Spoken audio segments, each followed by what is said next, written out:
고린도전서 1장 1절부터 9절까지의 말씀입니다.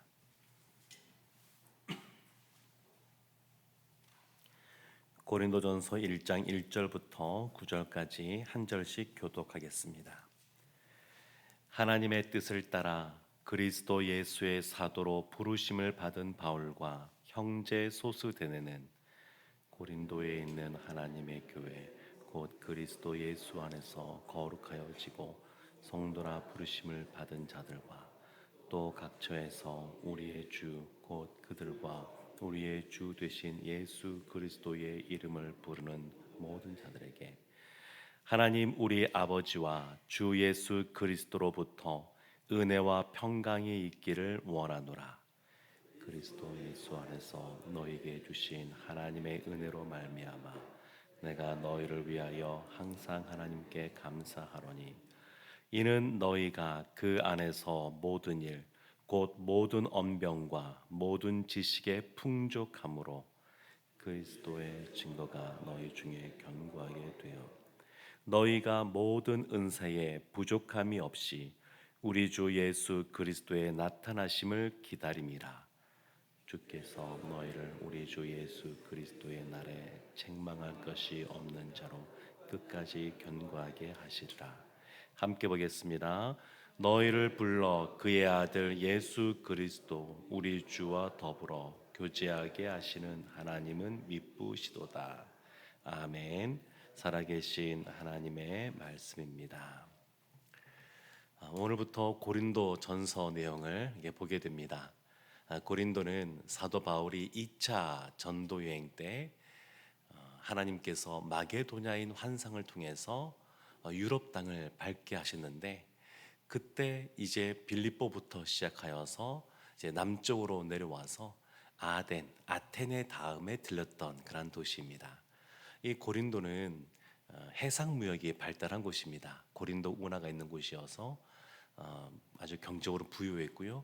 이 당시에도 인구가 이 고대에 6, 70만 정도 되었다라고 하니까 굉장히 큰 도시였습니다.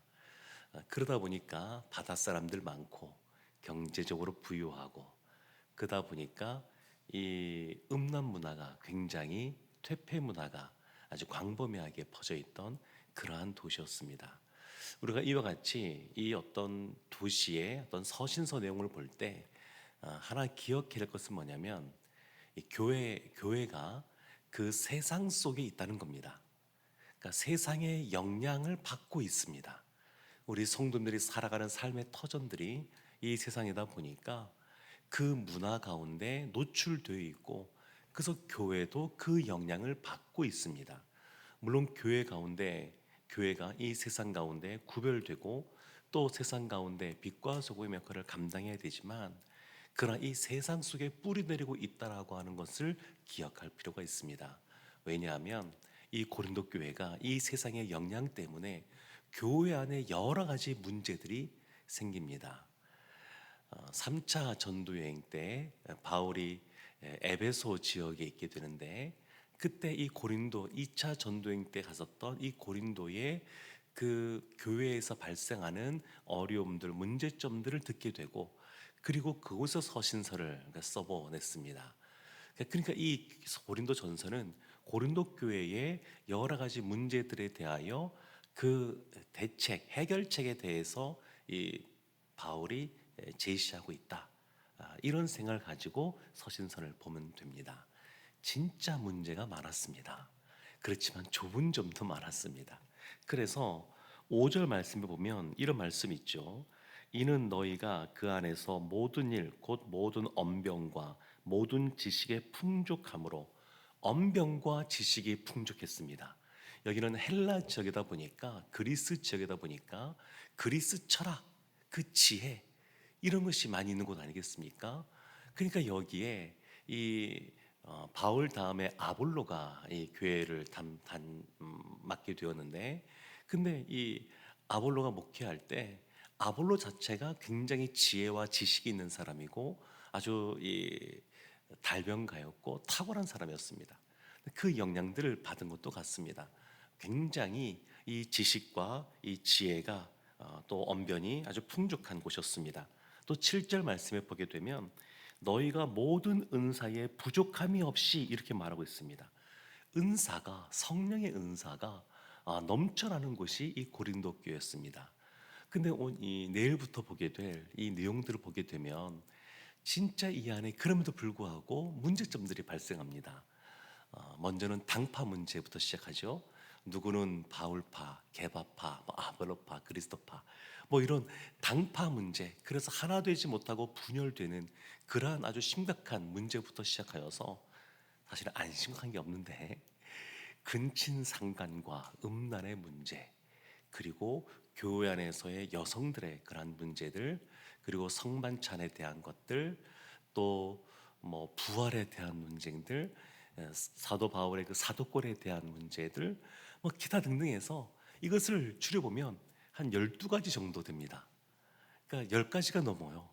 그러니까 이와 같은 문제들이 있는데 이 바울이 이 교회를 향하여서 그러면 어떠한 시각으로 이것을 바라보고 어떻게 이것을 논리를 전개하는 거냐, 그걸 살펴볼 필요가 있습니다.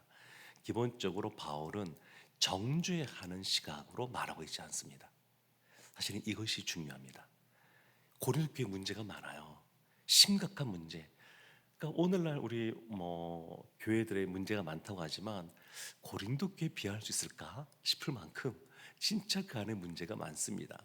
그런데 바울이 정죄하는 시각으로 바라보는 것이 아니라 하나님의 시각으로 그들을 향한 따뜻한 마음을 가지고 권면하고 있습니다. 그래서 오늘 1절부터 이제 자신을 소개하는 것부터 사실은 이런 것들이 그 안에 다 담겨져 있습니다. 문제들에 대해서 여러 가지 해결책을 제시하는 내용들을, 이런 것들이 자신을 소개하는 것부터 그것이 다 내재되어져 있습니다. 그래서 1절 말씀부터 보게 되면 이 서신서를 써보낸 발신자, 송신자가 나오게 되는데 1절에 이렇게 설명하죠. 하나님의 뜻을 따라 그리스도 예수의 사도로 부르심을 받은 바울. 그러니까 누가 써보냈느냐?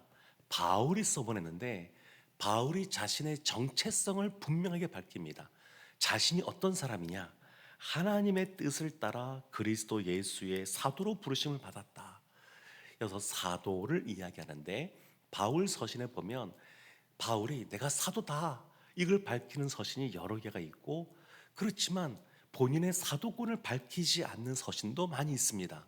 차이는 뭐냐면 이 편지를 받는 교회에서 바울의 사도권을 인정한 교회는 바울이 굳이 사도라는 것을 내세우지 않습니다.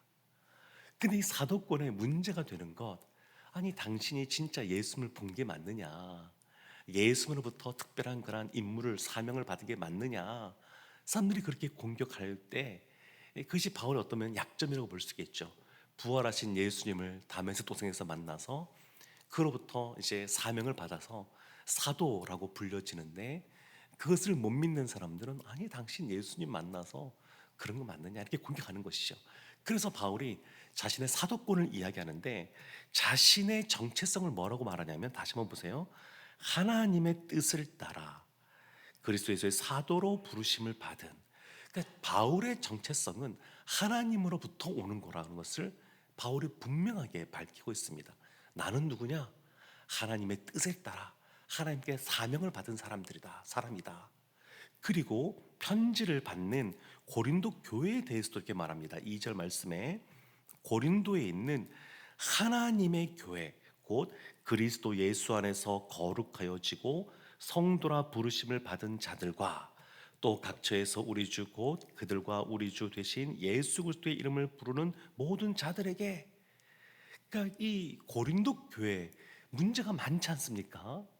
문제가 많음에도 불구하고 이 교회가 어떤 교회냐? 한 단어로 표현하면 하나님의 교회라는 겁니다. 하나님의 교회. 교회는 하나님이 다스리시고 통치하시는 교회입니다. 바울이 전도해서 교회가 이렇게 설립이 되었죠. 고린도 교회가. 그렇지만 교회를 창립하신 분은 누구냐면 하나님입니다. 하나님. 바울이 설립했을지는 몰라도 하나님이 바울을 통해 설립했지만 그러나 창립하시는 분은 하나님이십니다. 그래서 이 교회는 하나님의 교회입니다. 하나님의 교회. 지금 바울이 본인의 정체성은 하나님의 뜻을 따라 사도로 부르심을 받은 것이 자신의 본 정체성이고, 교회의 정체성, 아무리 교회에 문제가 많아도 교회의 정체성은 하나님의 교회라는 겁니다. 하나님의 교회. 이와 같이 설명하면서 3절 말씀에 보면 늘 하는 인사말이긴 하지만 은혜와 평강이 있기를 원한다. 근데 여기서 은혜라고 하는 단어를 기억할 필요가 있습니다. 왜냐하면 이제 뒤에 나오는 내용들 보게 되면 이와 같이 하나님의 은혜의 관점에서 바울이 이 서신들을 쓰고 있기 때문에 그렇습니다. 4절 말씀에 이렇게 나와 있습니다. 그리스도 예수 안에서 너희에게 주신 하나님의 은혜로 말미암아 내가 항상 하나님께 감사한다. 하나님의 은혜. 진짜 고린도 교회에 많은 여러 문제들이 있다는 얘기를 듣고 마음을 심란하고, 어떻게 너희가 그럴 수 있느냐 뭐 이렇게 말할 수도 있지만, 이 바울이 그런 어떤 자신을 향한 공격이 있음에도 불구하고 거기에 대해서 감정적으로 대처하는 것이 아니라 하나님이 그들을 어떻게 바라보고 계시는지, 하나님이 그들 가운데 어떻게 하고 계시는지, 그러한 시각으로 지금 쓰고 있는 겁니다. 아무리 교회에 이런저런 일들이 벌어지고 문제가 많아도 하나님의 은혜가 그들 가운데 있다라고 하는 것을 바울이 알고 그 하나님의 은혜에 감사한다, 이렇게 말하고 있습니다. 참, 우리가 어떤 존재인지, 교회가 어떠한 곳인지, 우리가 어떻게 살아가는지, 이 바울은 한 단어, 은혜라고 하는 단어로 지금 설명하고 있습니다. 그게 어찌 보면 갈갈이 찢겨져 있고 그 안에 여러 가지 문제가 도드라지고 할 때 성도들의 마음이 또 사분오열되어 있고 마음이 거친 상태에 있는데, 바울이 그럼에도 불구하고 여전히 하나님의 은혜가 우리 가운데 있고, 그 은혜가 언제까지 부어지냐면 8절 말씀에 이렇게 나옵니다. 주께서 너희를 우리 주 예수 그리스도의 날에 책망할 것이 없는 자로 끝까지 견고하게 하시리라. 여러 문제가 있지만 하나님의 은혜로 하나님께서 우리를 붙잡아 주심으로 그런 것들이 하나하나 해결되어져 가고, 하나님 앞에서 흠이 없는 자, 책망할 것이 없는 자로 만들어 갈 것이다, 이렇게 이야기하며, 그러면서도 끝까지 주님께서 우리를 견고하게 붙드실 것이다, 이렇게 말씀하고 있습니다. 사랑하는 성도 여러분, 내일부터 본격적으로 이 고린도 교회의 여러 문제들을 살펴보고, 그리고 거기에 대한 답을 제시하는 것을 보게 되는데, 예전에 그 김중건 목사님, CCC 김중건 목사님이 백문일답이라고 하는 아주 유명한 질문과 답을 또 듣는 시간을 가졌었습니다. 100가지 질문에 답은 하나죠. 오직 예수 그리스도.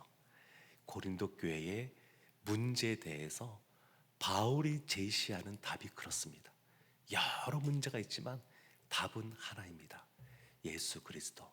그 예수 그리스도께서 우리에게 여전히 은혜를 베풀어 주고 계시고, 그 예수 그리스도께서 끝까지 우리를 포기하지 않고 견고하게 붙잡아 주셔서 흠없는 자로 세워 주실 것입니다. 이와 같은 은혜가 이 고린도 교회만이 아니라 우리에게도 여전히 임하는 줄로 믿고, 우리가 하나님 앞에 나아갈 때 이 새벽에 우리를 끝까지 붙잡아 주시는 그 은혜의 주님 앞에 담대하게 믿음으로 간구하는 새벽 되기를 원합니다. 주님 안에서 끝까지 견고하게 서가는 우리 모두가 되기를, 그런 하나님의 교회, 하나님의 자녀들 되기를 주님의 이름으로 축원합니다.